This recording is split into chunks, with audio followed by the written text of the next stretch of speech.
Mohon agak lebih fokus karena waktu kita sangat terbatas, jadi saya akan langsung fokus pada bahasan-bahasan saja.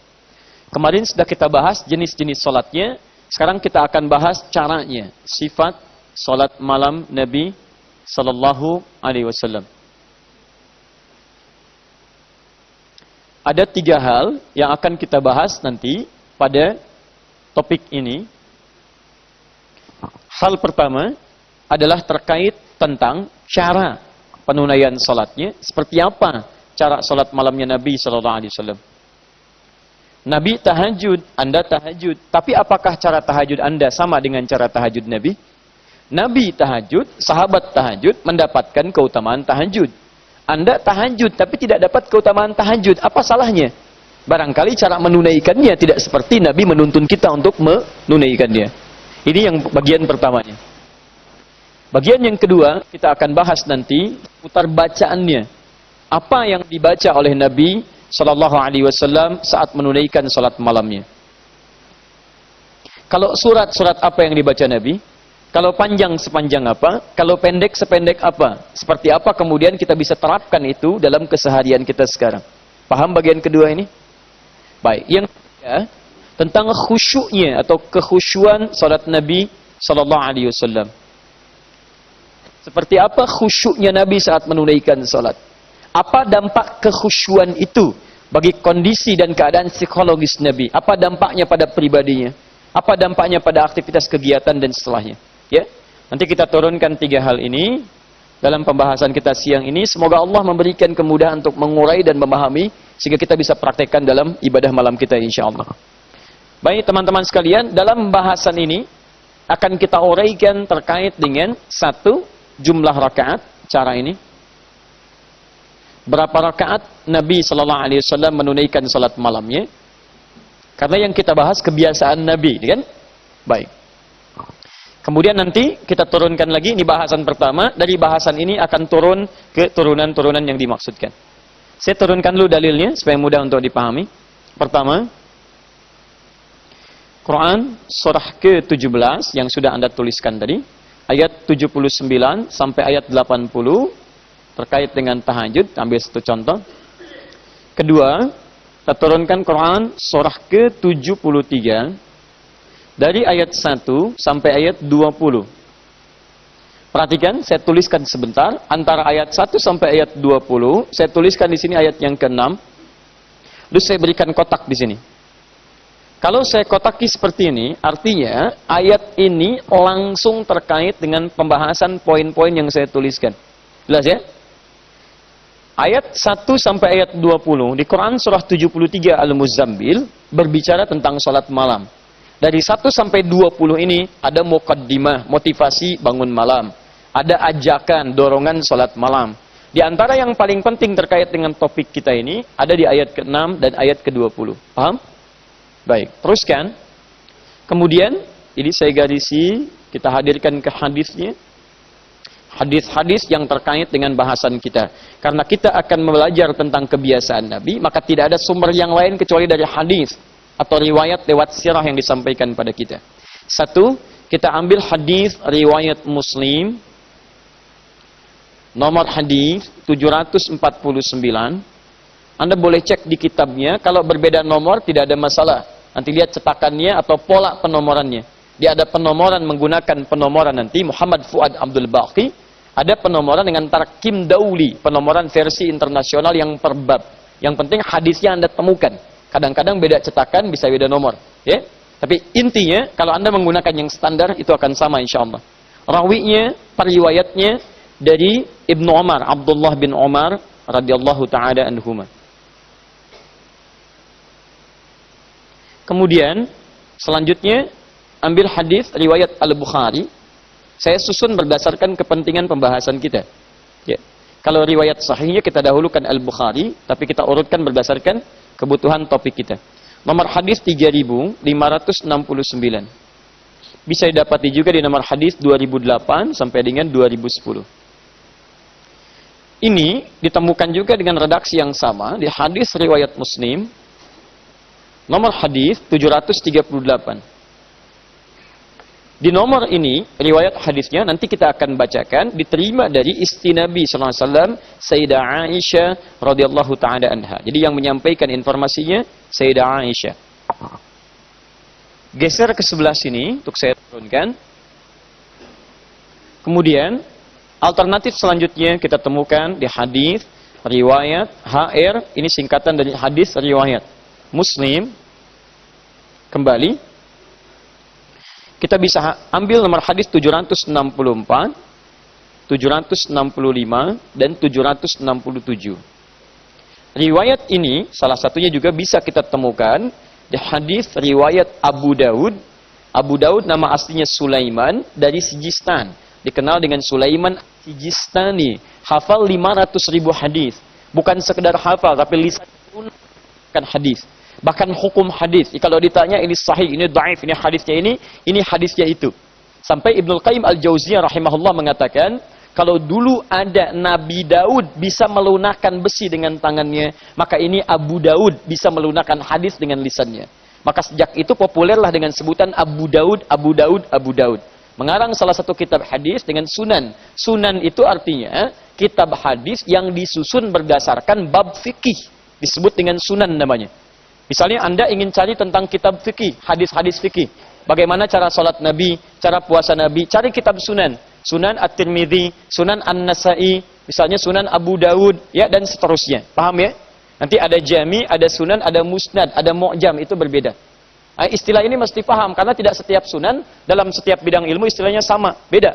Nanti ada sunnah, jamaknya sunan, dalam sirah beda, dalam hadis beda, dalam ilmu hadis bisa berbeda. Ya, bahkan dalam sejarah kita pun bisa beda. Ada Sunan Kalijaga, ya, Sunan Ampel, Sunan macam-macam. Sekarang ada Sunan Kalijodo, Sunan Kaliciliwung, dan seterusnya. Ya, itu berbeda. Nomor hadis 1369. Periwayatnya adalah sahabat Abdullah bin Abbas atau Ibnu Abbas radhiyallahu ta'ala anhuma. Sekira ini cukup dulu untuk menguraikan bahasan kita. Bismillah. Sifat salat malam Nabi sallallahu alaihi wasallam. Setelah kita uraikan di pertemuan lalu akan pentingnya salat malam yang bisa mengangkat karir aktivitas kita. Yang bisa menghadirkan penjagaan Allah dan bimbingan dalam mengawali aktivitas kita. Yang bisa menghadirkan solusi dalam setiap kesulitan kita. Bahkan bisa menghadirkan pertolongan langsung dari Allah setiap kita mengalami kesulitan dalam kehidupan. Bahkan gangguan kehidupan. Di Anda yang ingin karirnya dipercepat oleh Allah, dibimbing Allah, dibebaskan dari kesulitan, dilindungi dari persoalan kehidupan, maka konsisten menunaikan salat malam. Ini poinnya. Jelas ya?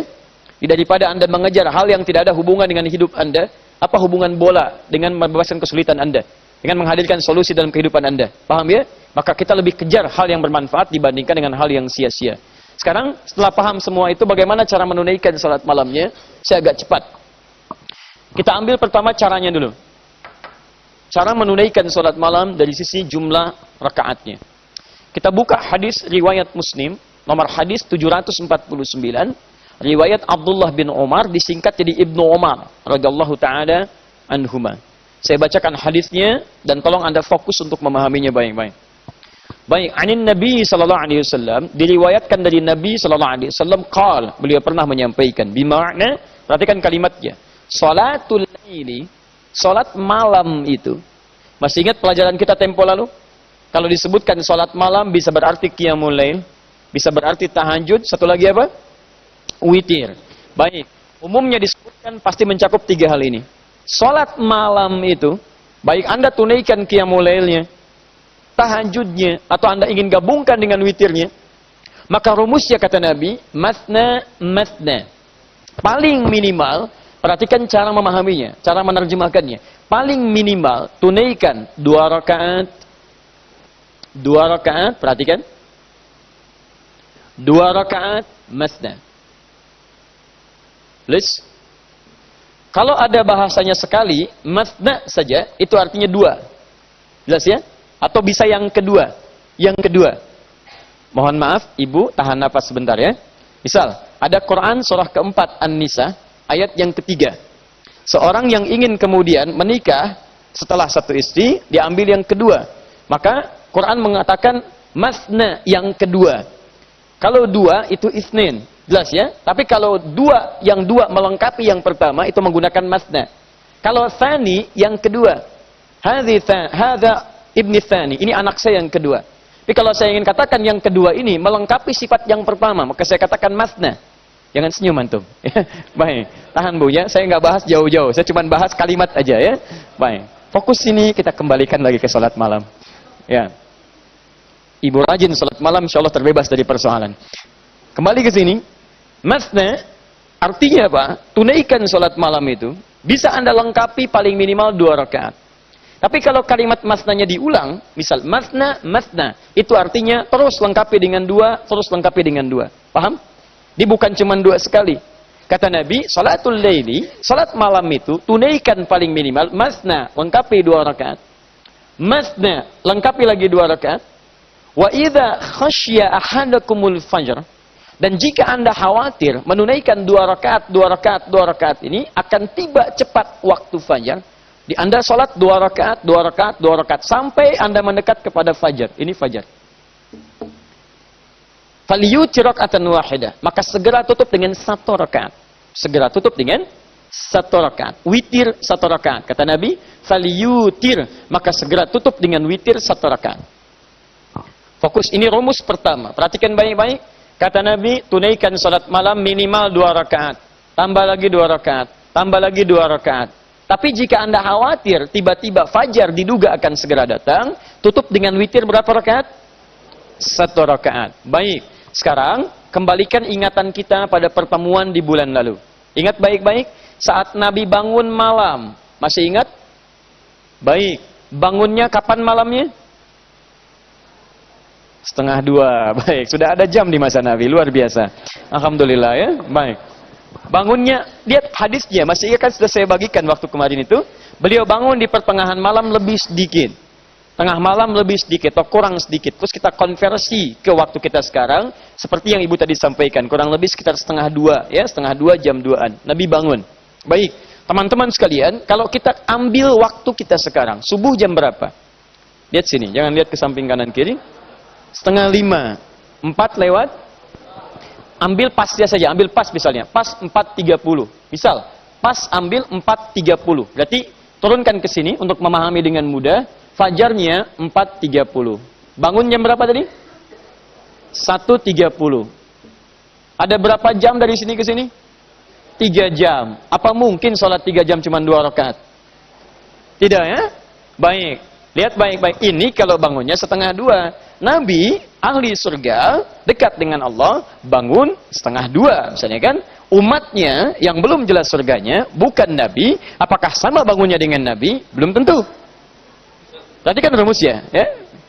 Awas ya, lihat baik-baik. Belum tentu.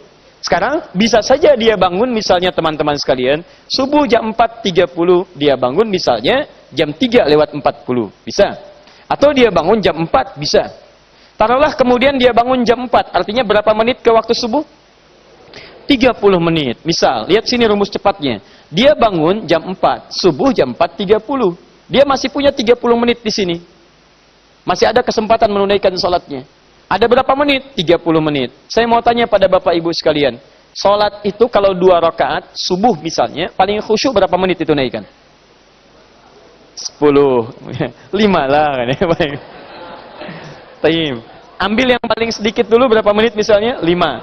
Taruh 5 menit misalnya, dengan bacaan yang paling cepat, hadar dengan menjaga tajwid, setiap kalimat dijadikan 2 harakat. Ya.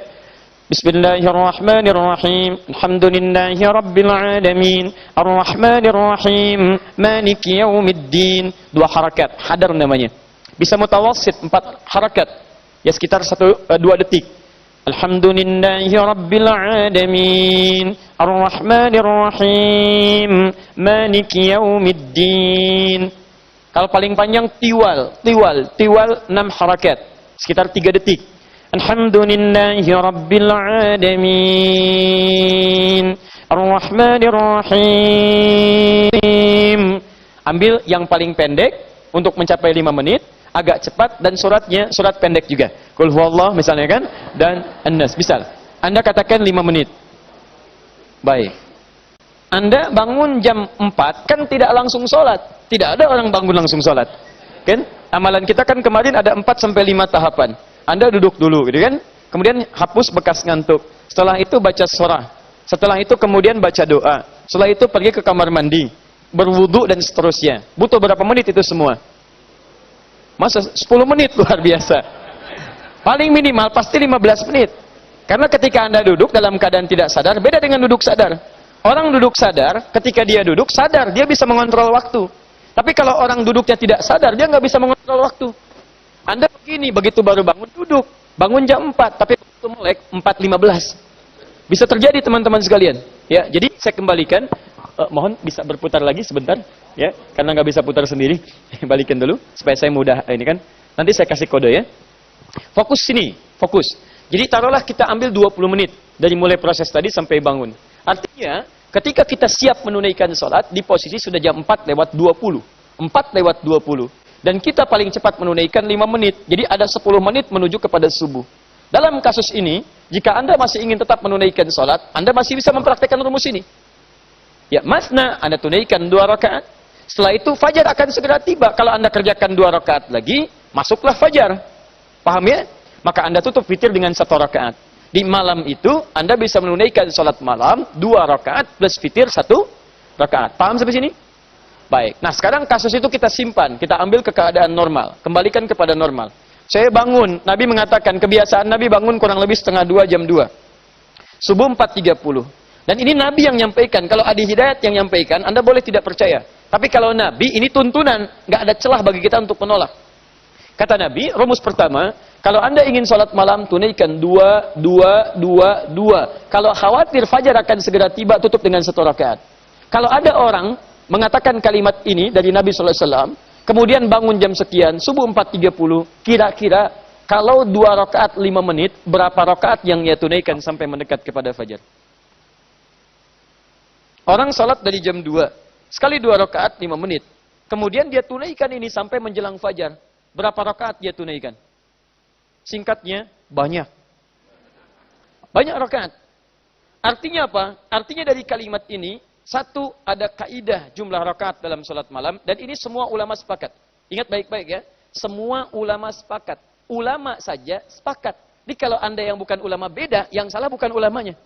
Anda yang kurang piknik ya. Balik sini. Lihat sini, fokus.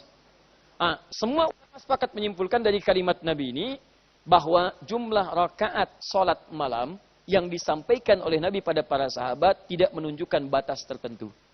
Jadi pertama, kaidah pertama, tidak ada batasan jumlah rakaat dalam sholat malam. Paling minimal, tunaikan 2 rakaat, tapi tidak dibatasi berapa rakaat Anda bisa tunaikan. Sebanyak yang bisa Anda tunaikan, baik. Jika Anda khawatir menduga fajar segera tiba, tutup dengan berapa rakaat? 1 rakaat. Paham?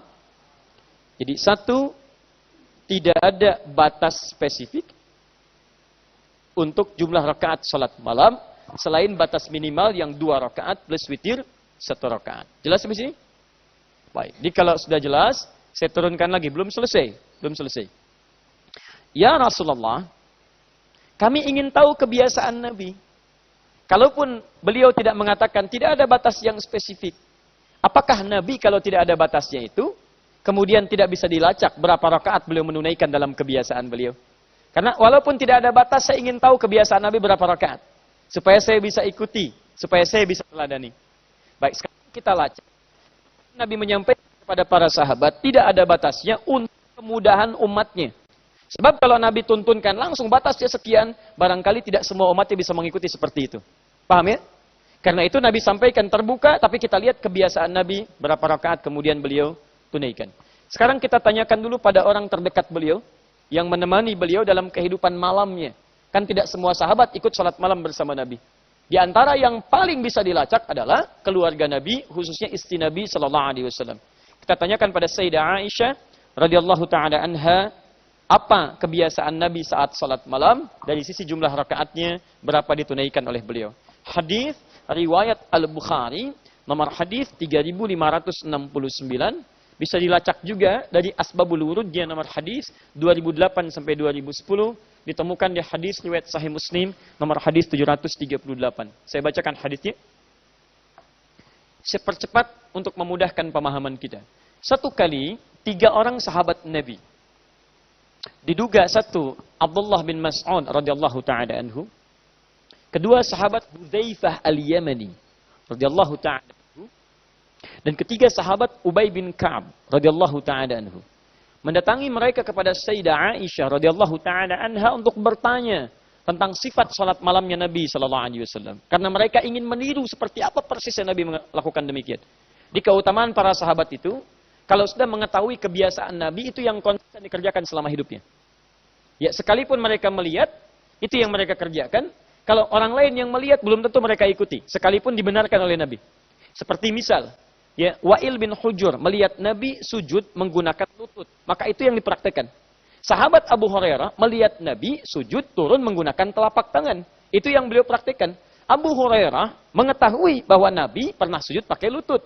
Ya, berdasarkan hadis riwayat Wa'il. Tapi ketika yang dilihat oleh beliau itu yang kelihatan pakai telapak tangan, itu yang diamalkan. Karena prinsip sahabat, apa yang saya langsung lihat itu yang paling otentik yang saya bisa ketahui. Jelas ya? Baik, jadi jangan heran kalau kemudian yang satu pakai lutut, yang satu pakai telapak tangan. Dan tidak mengamalkan yang lainnya, bukan berarti yang lain salah. Tapi mereka mengetahui ini yang saya lihat langsung. Sedangkan dari yang lain, tidak saya lihat langsung. Walaupun benar, tapi saya ingin melihat apa yang langsung saya lihat. Paham ya? Baik, jadi yang pakai lutut itu benar, yang pakai telapak tangan itu benar, yang salah, yang pakai kepala duluan atau yang tidak salat ya. Nah, dalam kasus ini, kita lihat Sayyidah Aisyah bagaimana mengamati Nabi SAW. Prinsip ini mesti Anda pegang dulu, supaya nanti kita bisa belajar hadis turunan yang lainnya. Baik, ketika ditanya kemudian apa jawab Sayyidah Aisyah? Kata beliau, qalat, beliau menjawab, ma kana yazidu fi Ramadan, wala fi ghairi. Kata beliau, selama hidup bersama saya, selama tinggal di rumah saya, selama saya menyaksikan sholat malam beliau, baik di Ramadan ataupun di luar Ramadan, lihat, ma kana yazidu fi Ramadan, wala fi ghairi ala 11 raka'ah. Selama hidup dengan saya, di Ramadan atau di luar Ramadan, saya perhatikan tidak pernah lebih daripada 11 rakaat. Simpan dulu ya. Lihat baik-baik sini. Kaidah pertama, tidak ada batas. Maksudnya untuk meringankan setiap orang, karena belum tentu bisa mengerjakan hal yang sama. Tapi ketika Nabi kerjakan berapa jumlah kebiasaan Nabi? Kata Sayyidah Aisyah, pertama berapa? 11 rakaat. 11. Fokus baik-baik. Nabi membuka pada para sahabat, bebas silahkan, sesuai kemampuan.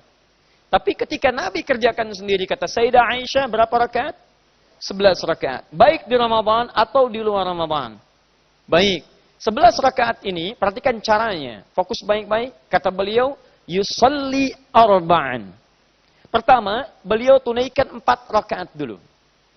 Perhatikan cara menerjemahkan hadisnya. Kalau yang tadi, minimal tunaikan 2 rakaat, 2 rakaat.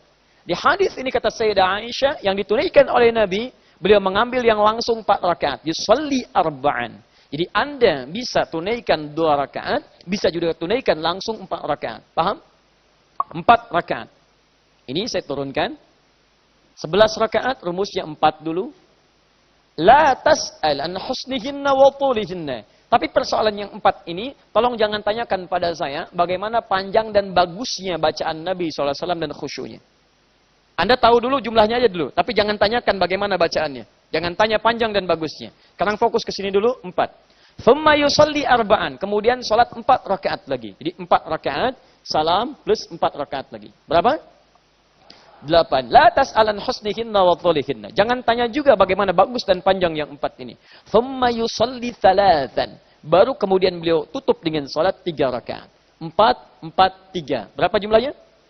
11. Nah, di rumah Sayyidah Aisyah, disaksikan langsung oleh istri tercintanya. Baik di Ramadan atau di luar Ramadan, sholatnya Nabi jumlahnya berapa rakaat? 11 rakaat. Rumusnya berapa? 4, 4, 3. Baik, pertanyaan saya, apakah Nabi istrinya cuma Sayyidah Aisyah? Tidak. Siapa lagi, Bu?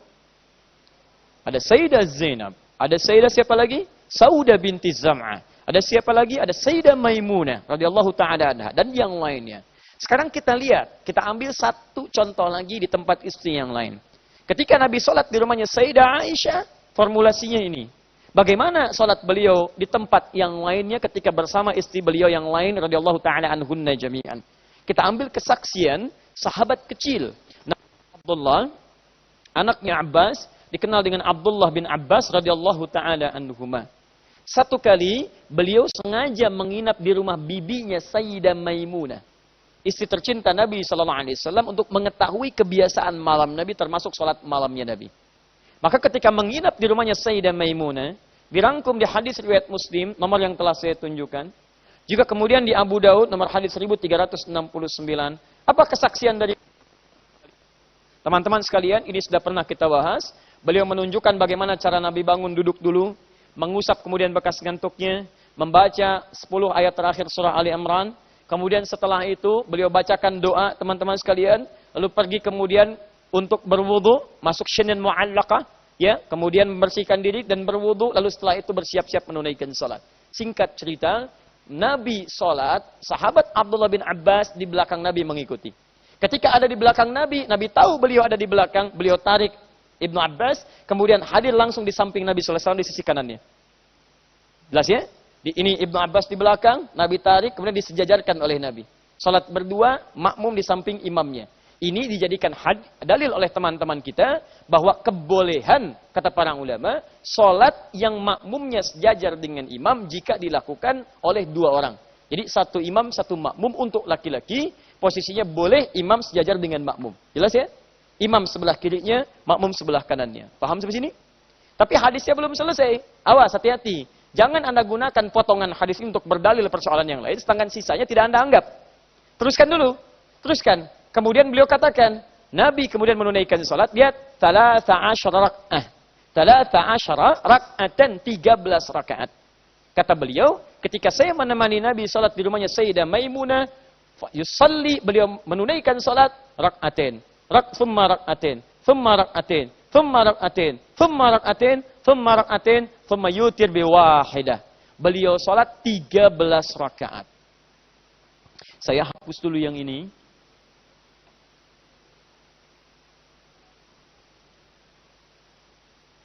Perhatikan sini. Fokus baik-baik. Kaidah selanjutnya jumlah rakaat. Yang tadi 11, yang sekarang berapa? 13. Lihat formulasinya teman-teman sekalian. 13 ini, kalau yang tadi 4, yang ini 2 rakaat. Tunaikan lagi 2 rakaat. Tunaikan lagi 2 rakaat. Tunaikan lagi 2 rakaat. Tunaikan lagi 2 rakaat. Tunaikan 2 rakaat. Kemudian 1 rakaat. Yang ini 11. Yang ini 13. Fokus. Jadi kalau di rumah Sayyidah Aisyah berapa rakaat? 11. Rumusnya berapa? 4, 4, 3. Di rumah Sayyidah Maimunah berapa rakaat? 13. Rumusnya 2, ujungnya 1. Sekarang perhatikan baik-baik. Ambil dulu hadis riwayat Muslim, nomor hadis 767.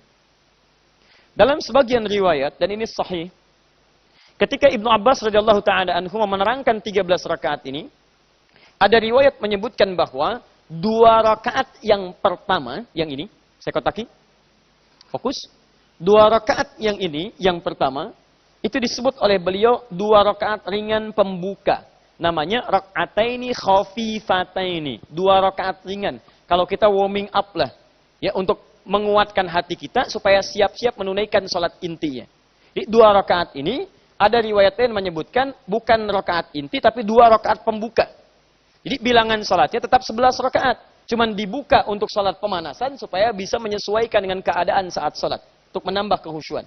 Istilahnya dalam ilmu hadis atau dalam bahasa hadis disebut salat khafifatain, 2 rakaat ringan. Biasanya maaf, kalau 2 rakaat ringan ini dia tidak baca surat selain Al-Fatihah saja. Ditakbir Allahu Akbar, setelah itu iftitah ringan dan baca Al-Fatihah, setelah waladhdallin kemudian i'tidal kemudian sujud dan bangkit kembali, nanti rakaat selanjutnya seperti yang pertama. Ini yang disebut dengan 2 rakaat pembuka yang ringan. Inti salatnya tetap 11 rakaat. Hanya ditambah 2 rakaat yang ringan sebagai pembuka salat. Jadi kalau kita keluarkan dari sini, yang 2 ini pembuka, inti salatnya tetap 11 rakaat. Fokus baik-baik. Jadi para ulama ada yang menilai, menggabungkan ini dengan jumlah 13 rakaat. Ada riwayat lain dan dinilai oleh para ulama bahwa yang 13 ini tetap 11 intinya, 2 rakaatnya sebagai pembuka. Jelas sampai sini? Baik. Rumusnya, kalau kita keluarkan yang ini dan pertahankan yang ini, 11 rakaat yang ini kita ambil, kemudian rumusnya 2, 2, 2, 2, 2 plus 1. Kadang ini ada yang menggabungkan ke sini di 3. 2, 2, 2, 2 jadi 3. Paham? Baik. Jadi kalau kita ambil, Nabi menunaikan 11 rakaat di rumah Sayyidah Aisyah, 11 rakaat plus khafifatin di rumah Sayyidah Maimunah, bisa rumus yang pertama 4, 4, 3, bisa rumus yang kedua 2, 2, 2, 2, ujungnya 1 atau 3. Paham sampai sini? Halo? Baik. Pertanyaan saya, mana yang paling baik di sini? Apakah 4, 4, 3 atau 2, 2, 2, ujung 1? Mana? Semua baik. Mari kita lihat dulu teman-teman sekalian, fokus baik-baik. Pertanyaannya adalah, kenapa Nabi bisa mengerjakan berbeda? Walaupun jumlah rakaat sama, kok bisa di sana 4, di sini 2? Dalam kondisi apa kemudian beliau mengerjakan 4, 4, 3 atau 2, 2, ujungnya 1? Jadi, jangan mudah melihat 11, 4, 4, 3. Oh, ini yang paling bagus. Ini rumusnya bagus. Bahkan Masya Allah, ini formasi yang paling jitu. Semalam juga Madrid menang 2-1 dengan 4-4-3 misalkan. Itu gak ada hubungannya. Ya, mau menang, mau kalah gak ada hubungan. Ya. Lihat sini teman-teman sekalian. Ini Nabi saat mengerjakan 4-4-3 tetap 11. Atau 2-2 ujung 1. Jadi 13. Ada rahasia di balik itu untuk menunjukkan kepada kita sampai nanti kita akan ketahui kok bisa jumlah bilangan setelahnya ada yang 23, ada yang 36 dan sebagainya. Apa rahasia terbesarnya? Letaknya nanti ada pada persoalan yang ini. Saya pelan-pelan dulu sebentar untuk bisa dipahami.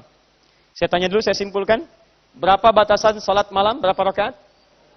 Tidak ada batasan. Kalau Nabi berapa rakaat? 11. Rumus pertama apa?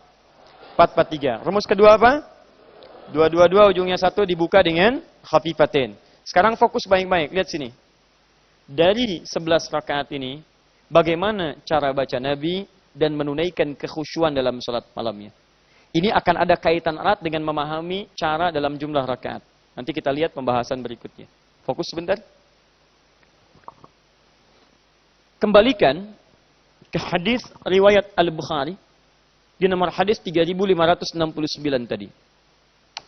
Ketika 3 sahabat tadi bertanya, dijawab oleh Sayyidah Aisyah, perhatikan bahasannya ya. Perhatikan baik-baik. Kata beliau, yusalli arba'an. Dari 11 rakaat itu, saya ulang, dari 11 rakaat itu, beliau salat 4 rakaat. La tas'al an husnihinna wa tolihinna. Tapi jangan tanyakan panjang dan bagus bacaannya. Jangan tanyakan panjang dan bagus bacaannya. Fokus baik-baik. Sunnah Nabi dalam menunaikan salat malam ini oleh Sayyidah Aisyah diikat dengan 2 bagian. 1, ada yang terkait dengan cara. Yang kedua, ada yang terkait dengan bacaan. Jadi kalau Anda ingin mengikuti sunnah Nabi secara sempurna, jangan hanya fokus pada urusan jumlah rakaatnya. Tapi lihat juga bagaimana Nabi memperlakukan setiap rakaatnya dari segi bacaannya. Kata Sayyidah Aisyah, jangan tanya panjangnya. Jangan tanya panjangnya. Artinya, akan ada kaitan erat di antara setiap rakaat ini dengan panjang bacaan Nabi. Penasaranlah kemudian 3 orang sahabat ini. Diikutilah Nabi di hari-hari berikutnya ketika beliau ada di masjid atau dalam perjalanan malamnya. Tiba-tiba beliau salat malam, salatlah mereka di belakang Nabi. Ternyata kesaksian Hudzaifah Al-Yamani, Masya Allah. Tidak ada yang paling nikmat kecuali salat di belakang Nabi. Dalam salat malamnya, 1 rakaatnya 100 ayat Al-Baqarah panjangnya. 100 ayat. Masya Allah. Luar biasa. Sudah? Baik. Belum selesai. Belum selesai. Fokus teman-teman sekalian. Baik, kata Hudzaifah, nikmat salat di belakang Nabi. Enak sekali. Saking nikmatnya tidak terasa. Rakaat pertama 100 ayat. Baik. Kemudian pengalaman Abdullah bin Mas'ud. Wah, saya lebih nikmat lagi. Saking nikmatnya, saya tidak terasa. Saya kira 100 ayat seperti kamu, selesai. Ternyata nyambung. Al-Baqarah tuntas, 286 ayat. Saya kira akan ruku, ternyata nyambung ke Ali Imran, 200 ayat. Saya kira akan ruku, ternyata nyambung lagi ke An-Nisa, 176 ayat. Anda bayangkan. Setelah selesai An-Nisa, baru kemudian ruku. 5 juz 4 halaman. Baru ruku beliau. Besoknya, nggak pada ikutan lagi. Ayo. Ini luar biasa. 5 juz. Kata Abdullah bin Mas'ud, saya bukan karena capek, cuman sering nebak. Yang ini bukan nih rukunya. Yang ini bukan supaya saya ikuti. Nah sekarang lihat baik-baik ya. Lihat baik-baik. Nabi sholat, dalam 1 rakaat, misal, kita ambil paling minimal 100 ayat. Jadi kalau 2 rakaat berapa ayat? 200 ayat. Lihat. 2, 2, 2, 2, 2. Berarti setiap 2 ini 200 ayat. Kemudian naik lagi. Kemudian naik lagi. Rakaat berikutnya. Rakaat berikutnya. Walaupun nanti ada hadis-hadis lain mengatakan rakaat selanjutnya lebih pendek daripada yang pertama. Tapi lebih pendek itu bukan dikurangi setengahnya. Baik ya, 100. Yang kedua lebih pendek mungkin 90. Ya kan? Yang ketiganya lebih pendek mungkin 80. Intinya adalah tidak jauh-jauh dari bilangan-bilangan yang tadi disebutkan. Paham sampai sini? Baik. Jadi pantas kalau kemudian sholatnya bangun setengah 2, sholat mulai jam 2, selesai menjelang subuh. Wajar. Karena setiap rakaatnya cukup banyak. Paham sampai sini? Nah, sekarang perhatikan baik-baik. Ini yang mau saya sampaikan. Saya hapus dulu ini. Yang ini saya hapus. Allah sangat sayang kepada Nabi sampai mengatakan di Quran surah 73 ayat ke-20. Faqra'u ma tayassara minal Qur'an. Baca yang paling ringan dari Al-Quran. Tapi Nabi sangat rindu dengan Allah. Karena waktunya menghadap Allah dalam suasana tidak berkaitan dengan umat. Kalau siang ditanya umat, berikan fatwa, berikan ini. Waktu cuma sebentar. Salat fardu, kembali lagi ke umat. Tapi malam gak ada gangguan. Bisa sendirian menghadap Allah subhanahu wa ta'ala. Saking rindunya, 1 rakaatnya 100 ayat. Kata Aisyah radhiyallahu ta'ala anha, jangan tanyakan panjang dan bagusnya. Panjang dan bagus. Intinya, sifat salat Nabi, berapapun rakaat yang ditunaikan, Anda bisa fokus, saya ingin seperti Nabi 11 rakaat. Tapi kata Sayyidah Aisyah, jangan cuma lihat rakaatnya. Karena yang paling penting dari 11 rakaat ini, panjang plus bagusnya. Ini poinnya. Jadi kalau Anda ingin bangun malam, kemudian ingin tunaikan, saya ingin salat seperti Nabi, rakaatnya sama, 11 rakaat. Ingat baik-baik, fokus ini. Kalaupun Anda ingin sama jumlah rakaatnya 11 rakaat, tapi yang paling penting kata Sayyidah Aisyah, bukan cuma menyamai jumlah rakaatnya, tapi inti dari rakaat ini adalah panjang dan banyak serta bagusnya ayat yang dibacakan. Ini poinnya. Jadi jangan sampai begini, ikut 11 rakaat seperti Nabi, tapi kehusuannya atau panjang bacaan ayat dan bagusnya jauh dari Nabi. Saya pengen seperti Nabi, seperti sunnah salat saya. Masya Allah. Begitu salat, Allahu Akbar. Al-Fatihah. Ghairil maghdubi alaihim waladdallin. Taha. Allahu Akbar. Itu jauh dari Nabi. Paham ya? Jadi jangan sampai Anda kerja rakaatnya jadi ribut masalah rakaat. Yang seperti Nabi itu 11 rakaat. Tapi sifat salat Anda dari segi bacaan nggak seperti Nabi. Karena inti dari bacaan itu, inti dari salat malam itu bukan cuma jumlah rakaatnya. Inti utamanya bacaannya. Karena ketika Allah meminta kita menunaikan salat malam, bukan jumlah rakaat yang dibahas oleh Quran, tapi kualitas khusyuk dan bacaannya. Buka Quran surah ke-73 ayat yang ke-6. Saya ingin Anda paham dulu persoalan ini. Karena nanti ada kalangan awam itu selalu berdebat apakah 11 atau 23. Padahal esensinya bukan pada 11-23-nya, esensinya pada kualitas bacaannya dan kekhusyuannya. Buka Quran surah 73 ayat yang ke-6. Inna nashi'atal laili hiya ashaddu wat'an wa aqwamu qila. Lihat bacaannya. Saya lambatkan bahasan saya. Inna nashi'atal laili, sungguh bangun malam itu, salat malam itu, hiya ashaddu wat'a. Itu adalah wasilah terbaik untuk menambah kekhusyuan, punya sentuhan ke jiwa. Jadi kalau Anda sholat malam hari 2 rakaat, silahkan kalau nggak percaya bandingkan dengan sholat siang hari 4 rakaat. Suasana malam akan beda dengan siang. Anda dijamin akan lebih khusyuk dibandingkan sholat siang. Nggak percaya silahkan, ada perbedaan tersendiri.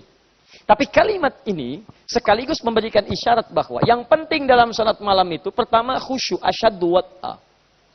Wa aqwamu qila, dan kekuatan bacaan. Di setiap yang dibacakan punya keadaan kekuatan tersendiri. Ya, punya rasa tersendiri. Punya pengaruh tersendiri. Bacaan, ini poin pentingnya. Karena itu, dalam setiap salat malamnya Nabi, yang paling penting kata Sayyidah Aisyah, lihat kualitas kekhusyuan dan panjang bacaan. Bagus bacaan. Bukan hanya sekedar fokus apakah Nabi 11 atau jumlah bilangan yang lain. Kalau cuma jumlah bilangan, bisa kita sesuaikan dan atur sesuai kemampuan kita. Tapi yang paling penting, sifat bacaan dan kekhusyuannya ini yang diinginkan oleh Nabi SAW. Paham? Sekarang kita lihat baik-baik. Nabi berapa rakaat? 11. Setiap rakaat berapa ayat? Ambil yang paling minimal, 100. Sekarang pertanyaan saya, apakah setiap umatnya bisa sanggup seperti Nabi dari segi bacaan dan khusyuknya? Belum tentu. Ada yang siap menunaikan salat tahajud setiap rakaat 100 ayat? Boleh kalau mau ikut malam ini dengan saya di Bekasi? Baik, atau satu rakaatnya 5 juz 4 halaman misalnya? Nah, kita lihat berapa yang bisa kuat berdiri sampai dengan itu. Nah, saya mau cerita pada fase berikutnya. Zaman awal Nabi banyak yang ikut.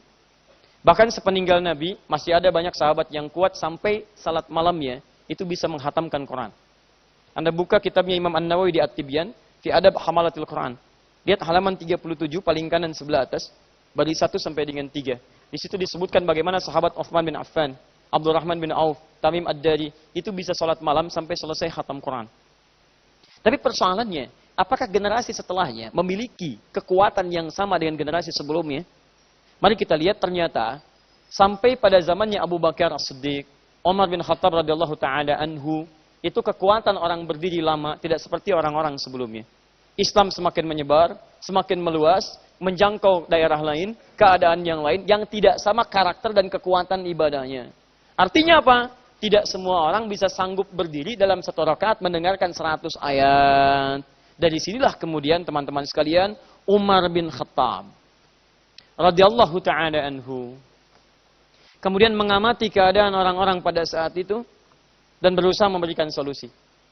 Perhatikan kecerdasan Umar. Saking jeniusnya Umar, orang liberal di Mesir namanya Toha Hussein sampai menulis buku khusus judulnya Abqariyatu Umar, kejeniusan Umar bin Khattab radhiyallahu taala anhu. Umar melihat ini yang penting salat malam, kekhusyuan dan bacaannya. Tapi kalau bagus bisa ditunaikan 11 rakaat, khusyuk dan panjang seperti Nabi. Cuman orang sudah nggak kuat berdiri. 11 rakaatnya iya, tapi panjang dan bagus belum tentu. Akhirnya beliau cari cara. Bagaimana caranya? Kualitas salatnya tetap seperti Nabi dari panjang dan khusyuknya. Tapi sekalipun jumlah rakaatnya bisa disesuaikan dengan kemampuan berdirinya. Kalau saya salat 2 rakaat, misal setiap rakaat 100 ayat tidak mampu. Tapi kalau saya pecah nih. 1 rakaat yang tadinya 100, saya jadikan 2 rakaat. 11 rakaat. Yang 1 rakaat 100 ayat saya bagi 2. Berarti dalam 1 rakaat, berapa ayat saya baca? 50. 1 rakaat, 50. Rakaat selanjutnya, saya baca 50 lagi. Lebih sedikit, lebih banyak? Lebih sedikit bacaannya. Tapi rakaatnya saya tambah. Yang tadinya 1 rakaat, saya jadikan 2 rakaat. Saya pecah. Ini 11 rakaat. 1 rakaat pertama 100, saya jadikan 2. Supaya saya bisa baca 50-50. Kalau saya bagi 2, saya berdiri baca 50, lebih ringan dibandingkan saya berdiri baca 100. Jelas ya? Nah, ini 11 rakaat misal, kali 100, berarti saya dapat 1100 ayat. Kalau saya baca, saya jadikan 2, saya baca 1100 ayat juga. Di jumlah ayatnya sama, hanya berdirinya barangkali tidak lebih lama dibandingkan yang pertama, karena saya pecah jadi 2 bagian. Nah sekarang, kalau saya jadikan ini 1 menjadi 2, artinya ini akan dikali kepada 2 bagian. 11 kali 2 berapa? 22. Baik. Teman-teman lihat sini. 22 rakaat tapi jumlah ayatnya sama. 22 rakaat kekhusyuannya sama. Di jumlah ayatnya sama. Cuman berdirinya lebih sebentar dibandingkan dengan yang pertama. Tapi rakaatnya lebih banyak. Karena konsekuensi untuk menambah bacaan-bacaan sesuai dengan yang pertama. Baik. 22 rakaat. Sudah witir belum? Belum. Tambahkan witir yang ganjil. Misal 1 rakaat. Ketika 22 tambah 1 jadi berapa? 23 rakaat. Disitulah kemudian Umar memberikan solusi pada para sahabat. Kalau Anda ingin sholatnya seperti Nabi, khusyuknya seperti Nabi, ayo ikuti jumlah bacaan Nabi. Ayo ikuti bagaimana lama panjang bacaan Nabi. Cuman kalau tidak ingin berdiri lama, kita bagi 2 saja. Mengambil rumus yang pertama ini. Tidak ada batas. Tunaikan 2, 2, 2, 2. Tidak ada batas. Kalau khawatir fajar datang, 1 rakaat. Dikeluarkan jumlah bacaan Nabi, dibagi kepada jumlah rakaat. Rakaatnya berbeda, tapi jumlah ayatnya tetap sama. Disitulah kemudian teman-teman berkembanglah 23 rakaat. Ada sahabat lagi, ya Umar, saya nggak kuat kalau dibagi 2, masih kepanjangan. Bagi 2 lagi dari sini. Jadi yang 50 ayat dibagi 2 lagi. Ada yang 36 ayat, ada yang mendekati 36 rakaat, ada yang mendekati 40 rakaat. Sebagian sahabat di Madinah 36 rakaat, witirnya 1, 37. Ada yang witirnya 3, jadi 39 rakaat. Di Mekah kemudian jadi 23 rakaat. Sampai sekarang kalau Anda Ramadan di Mekah, itu di Mekah Masjidil Haram 23 rakaat. Di Madinah ada yang 36 rakaat, witir 3. Luar sedikit wilayah Jeddah ada yang 11 rakaat. Di teman-teman sifat utamanya Ternyata bukan fokus pada jumlah rakaatnya. Sifat utamanya bagaimana menjaga kualitas kekhusyuan dan bacaan kita saat menunaikan salat malam. Jelas sampai sini? Nah, jadi dari sini, awas hati-hati. Kita harus perbaiki cara penunaian dan berpikir kita saat menunaikan salat malam. Pertama, ada kekeliruan pernyataan yang sering marak di masyarakat. Apa pernyataannya? Ustaz, lihat baik-baik ya. Kan yang bagus itu 11 dari Nabi. Ayo ikut mana? Ikut Nabi apa ikut Umar? Masya Allah. Bisa dibenturkan antara Umar dengan Nabi. Gak mungkin, mustahil Umar tidak ikut Nabi. Umar ketika merancang hal semacam ini, bukan keluar dari tuntunan Nabi. Bahkan itu ada dari petunjuk Nabi. Kata Nabi, ikuti petunjukku, petunjuk Al-Quran dan Sunnah. Kemudian petunjuk Khulafa Rasyidin Al-Mahdiyin. Para khalifah yang diberikan petunjuk oleh Allah Subhanahu Wa Taala. Disepakati oleh para ulama, Abu Bakar, Umar, Uthman dan Ali. Di ketika Umar kemudian menawarkan solusi, bukan berarti keluar dari ketentuan Nabi. Ini tidak tepat kalau ada yang mengatakan, 23 ikut Umar, 11 ikut Nabi. Mau ikut mana? Ikut Umar atau ikut Nabi? Paham seperti ini ya? Nah, jadi kalau ada pernyataan demikian, itu pernyataan bisa kita tolak. Lebih dekat mana Anda kepada Nabi dibandingkan dengan Umar bin Khattab? Lebih tahu mana Anda kepada Nabi dibandingkan dengan Umar bin Khattab? Yang pasti, saya ikut Nabi, saya ikut Umar. Saya tidak ikut Anda. Paham ya? Nah, jadi jangan katakan, oh ini 23, bid'ah, yang benar 11. Apa di Mekah orang bid'ah semua? Di Madinah bahkan 36. Jadi kalau Anda mau 11, silahkan. Anda mau 23, silahkan. Dua-duanya benar. Yang salah? Belum tentu salah juga. Yang tidak salah pun tidak salah. Karena malam itu hukumnya sunnah. Bukan wajib. Lihat baik-baik. Kalau tidak tahu, katakan apa? Wallahu a'lam. Salat malam itu hukumnya sunnah. Kalaupun tidak bisa mengerjakan karena alasan tertentu yang dibenarkan syariat, itu tidak berdosa. Allah saja tidak menyalahkan kita. Kenapa Anda menyalahkan diri sendiri? Halo? Nah, ini satu poinnya ya. Nah, jadi 11 silahkan, 23 silahkan. Yang penting dijaga kualitas bacaan dan cara menunaikannya. Awas jangan sampai tertukar juga. Ada praktek yang keliru. Maaf saya katakan keliru dengan tuntutan Nabi di sini. Misal, yang 11 hampir 1 jam, 11 rakaat. Kok bisa 23 rakaat 7 menit? Allahu Akbar, Allahu Akbar, Allahu Akbar, Allahu Akbar. Beres. Masya Allah, Pak, kalau pengen kilat, masjid sana aja. Luar biasa. 11 rakaat, hampir 1 jam, 23, 7 menit. Ini yang agak aneh. Baik. 1 sudah selesai. Ini sudah. Sekarang kita fokus ke sini dulu. Setelah itu kita tutup. Kalau ada pertanyaan, nanti kita bahas. Ya. Baik, persoalan kedua. Saya cek dulu. Nabi berapa rakaat? 11. Bacaan panjang tidak? Panjang. Baik. Boleh lebih daripada 11? Yang paling penting rakaatnya atau bacaan kekhusyuannya? Bacaan dan kekhusyuannya. Jadi kalaupun dipecah di 23, tetap tidak mengurangi jumlah ayat atau standar bacaan yang nyaman dalam bacaan Al-Quran. Teruskan. Kita sekarang masuk kepada bacaan. Bagaimana sifat bacaan Nabi ketika membacakan ayat-ayat dalam salat tahajudnya? 1. Teman-teman sekalian, prinsip pertama, ketika Nabi memanjangkan bacaan-bacaan dan jumlah ayat dalam salat-salat malam, prinsip pertama untuk menunjukkan pada para umatnya akan kemuliaan dan banyaknya peluang pahala saat menambah bacaan ayat Al-Quran. Perhatikan baik-baik. Ada keistimewaan di Al-Quran yang tidak ditemukan di amalan-amalan lainnya. Dari segi peningkatan jumlah pahalanya, kuantitas pahala.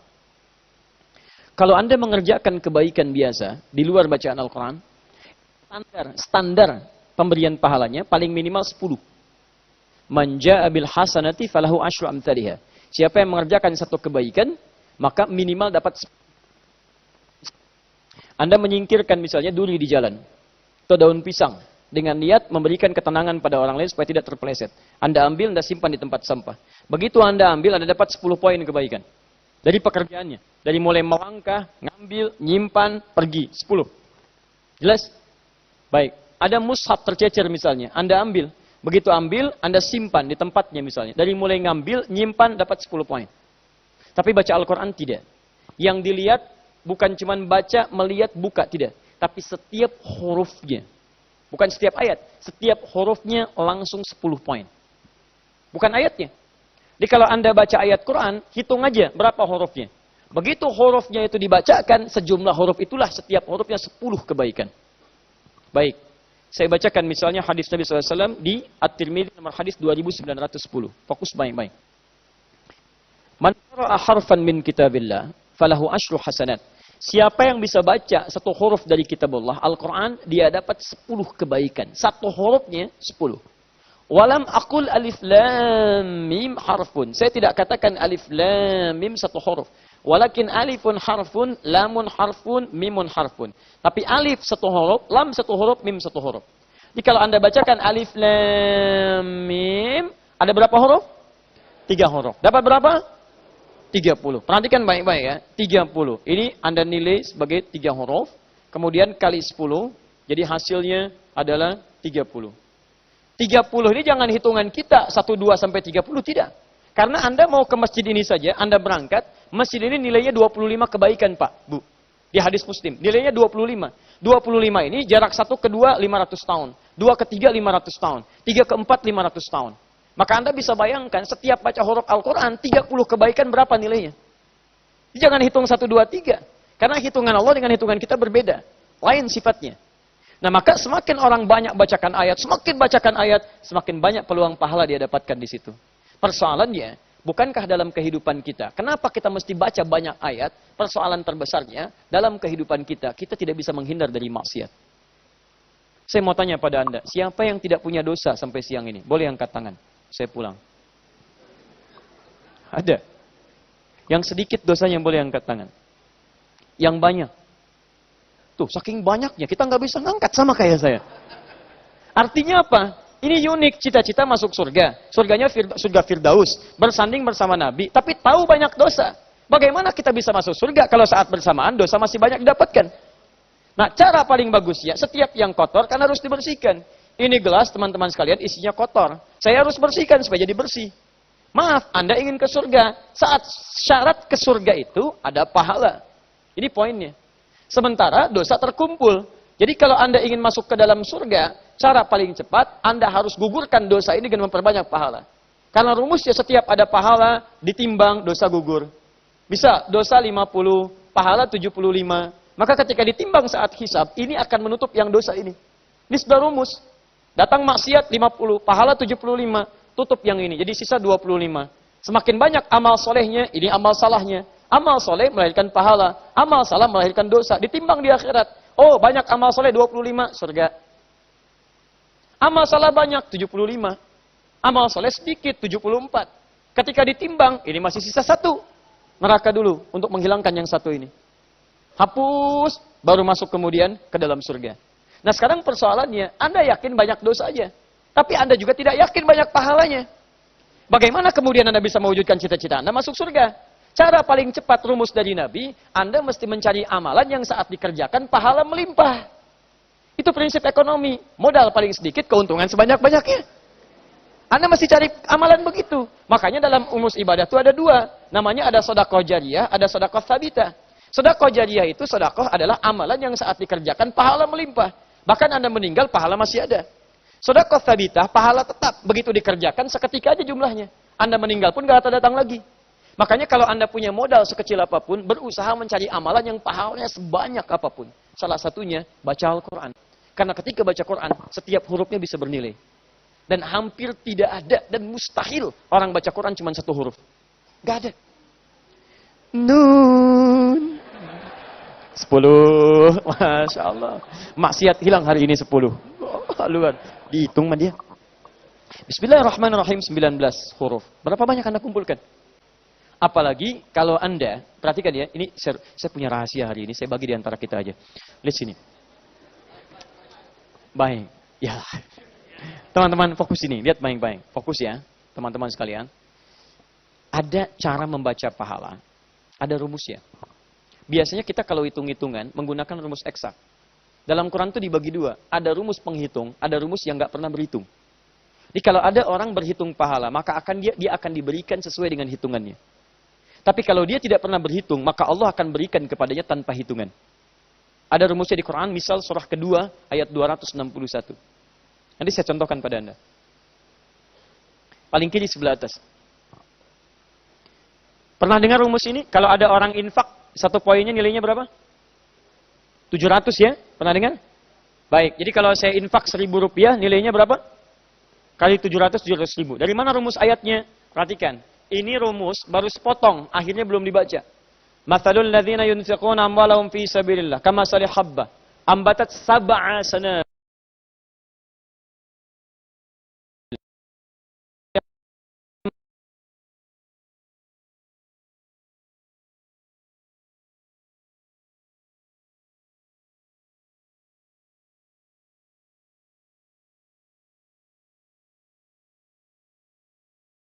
tanpa batas bagi siapapun yang tidak berhitung. Itu poinnya. Jadi kalau Anda mengerjakan amalan, saran saya, Anda jangan hitung, ikhlas, terserah Allah, terserah Allah. Termasuk baca Al-Quran. Kalau Anda hitungnya persatuan huruf, lihat. 1, 2, 3, alif, lam, mim, 3 kali 10, 30. Ada rumus yang kedua, jangan berhitung. Rumus ini langsung ada turunan ilmunya disebut dengan ilmu arud. Dalam ilmu arud, huruf yang dituliskan itu tidak dihitung. Yang dihitung yang dibacakan. Perhatikan cara membacanya. Kata Nabi ini apa? Alif, lihat, yang dihitung alifnya, bukan rumusnya. Kalau ini rumus alif 1. Tapi Nabi tidak pernah mengatakan rumus alif. Yang Nabi katakan alifun. Alifun, tulisannya begini. Alifun. Dari 1 ini ada berapa huruf? 1, 2, 3. 3 kali 10? 30, Masya Allah. Jadi ini apa nih? Alif. Alif, begini dari ilmu arud. Alifun, tulis alif. Jadi ini berapa huruf? Belum tentu, karena ini hamzah. Masya Allah. Ha, mim, zal, ta. 1, 2, 3, 4. Masya Allah. Ini 4 kali 10? 40. Ini berapa huruf? Belum tentu, karena ini ha. Haun, 3. Jadi kalau Anda tidak pernah berhitung, asal Anda bacakan bismillah, bismillah, bismillah. Teman-teman sekalian, lihat baik-baik. Ha, alif, lam, mim. Tak terhitung. Bukan berarti 30 Anda dapatkan. Mungkin 300, mungkin 3.000, mungkin 30.000. Yang paling hebat adalah ini dibacakan di malam hari, bukan di siang hari. Kenapa bacaan malam hari begitu penting? Karena bacaan di malam hari itu akan lebih serius dan khusyuk dibacakan dibandingkan dengan siang hari. Dan ketika orang membaca lebih khusyuk lagi, disitulah kemudian pahala semakin meningkat, semakin meningkat, semakin meningkat. Ini poin pertamanya. Di rahasia sholat malam, itu bukan sekedar kita membantu dalam urusan dunia, tapi membantu dalam urusan akhirat yang paling banyak. Karena itulah usahakan dalam setiap sholat malam, bukan berdebat dalam jumlah rakaatnya, tapi bagaimana kita bisa meningkatkan kuantitas bacaan supaya memperoleh pahala lebih banyak lagi. Kapan lagi Anda bisa sholat lebih khusyuk dibandingkan dengan hari-hari biasa? Kapan lagi bisa sholat dengan lebih merasakan dibandingkan dengan suasana malam yang tidak banyak gangguan? Paham sampai sini? Terakhir, setelah ini kita berhenti. Kalau ada pertanyaan kita bisa diskusikan. Keterangan sahabat Hudzaifah radhiyallahu taala anhu, disampaikan beliau Nabi sallallahu alaihi wasallam kalau membaca di salat malamnya, begitu berhenti beliau baca di ayat-ayat terkait dengan surga, beliau berhenti sejenak kemudian bermohon kepada Allah supaya umatnya diperkenankan kemudian untuk masuk surga. Ketika beliau baca ayat-ayat doa Allah, kemudian juga masuk kepada ayat tentang neraka, beliau berhenti sejenak kemudian berlindung kepada Allah Subhanahu wa taala untuk agar umatnya bisa dibebaskan dari neraka. Kesimpulan hadis ini kata para ulama, lihat baik-baik bacaan Nabi ya.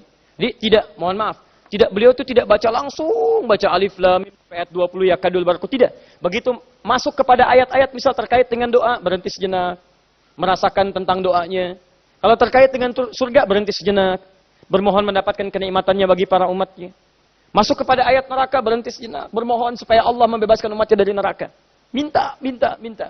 Poinnya kata para ulama, bacaan Nabi tidak hanya panjang yang memberikan isyarat bertambahnya pahala, tapi juga ini yang kedua, memberikan isyarat kepada kita untuk memahami bacaan-bacaan sholat yang kita bacakan. Dengan pemahaman itu, bertambahlah kemudian kualitas kekhusyuan sholat kita di hadapan Allah Subhanahu wa taala. Sifat yang selanjutnya, yang ketiga, memahami setiap bacaan-bacaan sholat untuk menambah kekhusyuan sholat kita di hadapan Allah Subhanahu wa ta'ala. Jadi ini sifat bacaan panjang dalam arti untuk meningkatkan ruang banyaknya pahala. Sebentar. Tahan penanya. Panjang di sini tidak harus Anda misalnya, mohon maaf, mencoba seperti Nabi, saya pengen 5 juz. Tidak juga. Maksud saya adalah sepanjang kemampuan Anda punya berapa hafalan, itu yang dimaksimalkan. Anda punya 10, 10 bacakan. Anda punya 5, 5 bacakan. Paham ya? Jadi tidak harus kemudian Anda 100, 100 diikuti misalnya. Tidak demikian. Jelas ya? Itu rumus itu nanti ada di Quran surah ke-73 ayat ke-20. Faqra'u ma tayassara minal Quran. Silahkan baca yang paling ringan yang bisa Anda bacakan. Ringan itu dengan kualitas bacaan yang tadi kami sampaikan. 2, memahami, paham setiap bacaan yang dibacakan dalam salat untuk menambah kualitas kekhusyuan. Ini poinnya.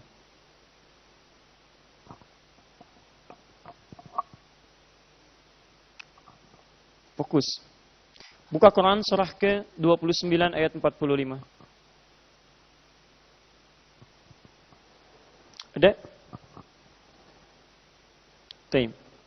Kita akhir di bahasan ini, kita nanti diskusi. Utlu ma uhya ilaika minal kitab wa aqimis shalah. Ada ayatnya?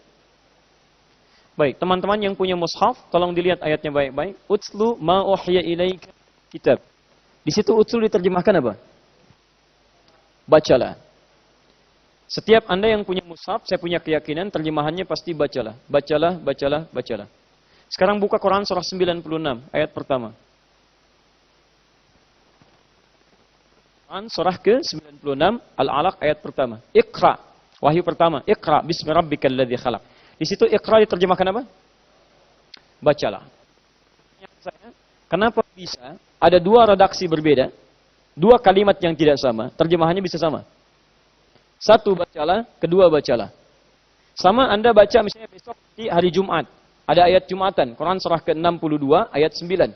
Ya ayyuhalladzina amanu idza nudiya lis-salati min yaumil jum'ati fas'au. Hai orang-orang beriman, jika diseru di hari Jumat menunaikan salat, bersegeralah. Fas'au, bersegeralah. Baca Quran surah ketiga Ali Imran ayat 133, paling kanan sebelah atas. Wasari'u ila maghfirah, bersegeralah. Kenapa 2 kalimat berbeda, terjemahannya bisa sama? Nah, secara singkat, ada perbedaan diksi penekanan pada setiap kalimat, setiap menemukan bentuk yang beda, pasti terjemahnya tidak akan sama. Itu pasti itu. Bahkan harakat, setiap harakat yang berbeda, itu tidak akan sama. Bahkan titik, ada titik yang berbeda, hurufnya tidak akan sama. Ini huruf apa?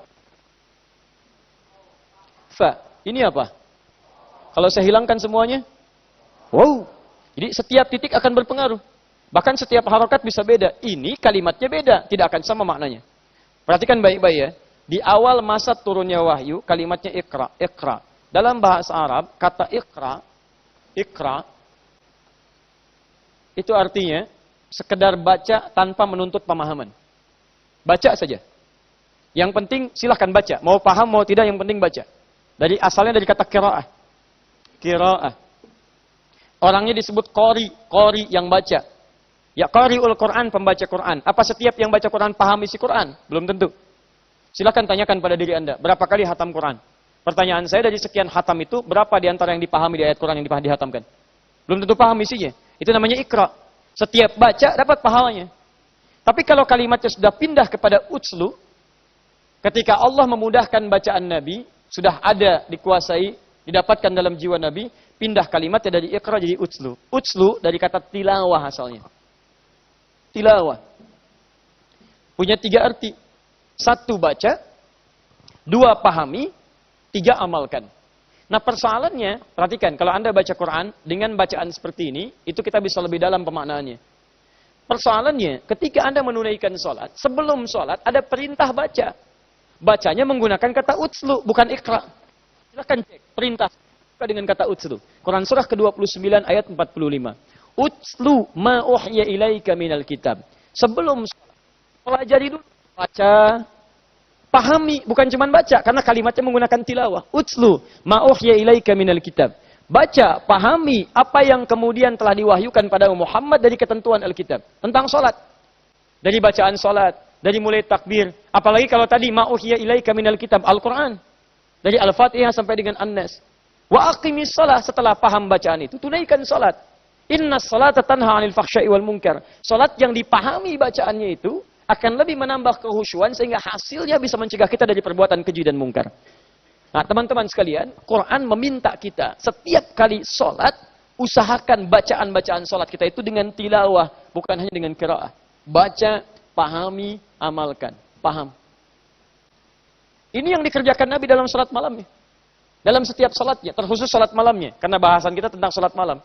Begitu saking pahamnya Nabi, begitu baca ayat Quran ini, beliau diam dulu.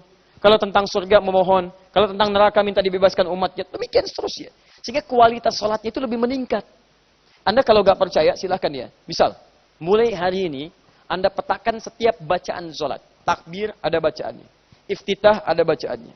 Fatihah ada bacaannya. Ruku ada bacaannya. I'tidal ada bacaannya. Pertama pertanyaan saya, dari semua gerakan salat yang diiringi dengan bacaan salat itu, berapa persen bacaan salat yang sudah Anda pahami sampai hari ini? Silahkan cek. Ini kan aneh ya, ini aneh ini. Tiap hari kita salat, paling minimal 5 waktu. Dikerjakan setiap hari. Tapi yang tiap hari kita kerjakan, kita nggak paham apa yang dilakukan. Di bagaimana salat kita bisa khusyuk kalau kita nggak ngerti apa yang dilakukan? Sujud nggak paham yang diungkapkan. Ruku nggak ngerti yang dibaca. Duduk di antara dua sujud itu doa, tapi nggak ngerti yang dibaca. Bagaimana salat kita bisa khusyuk kalau kita nggak ngerti yang dibacakan?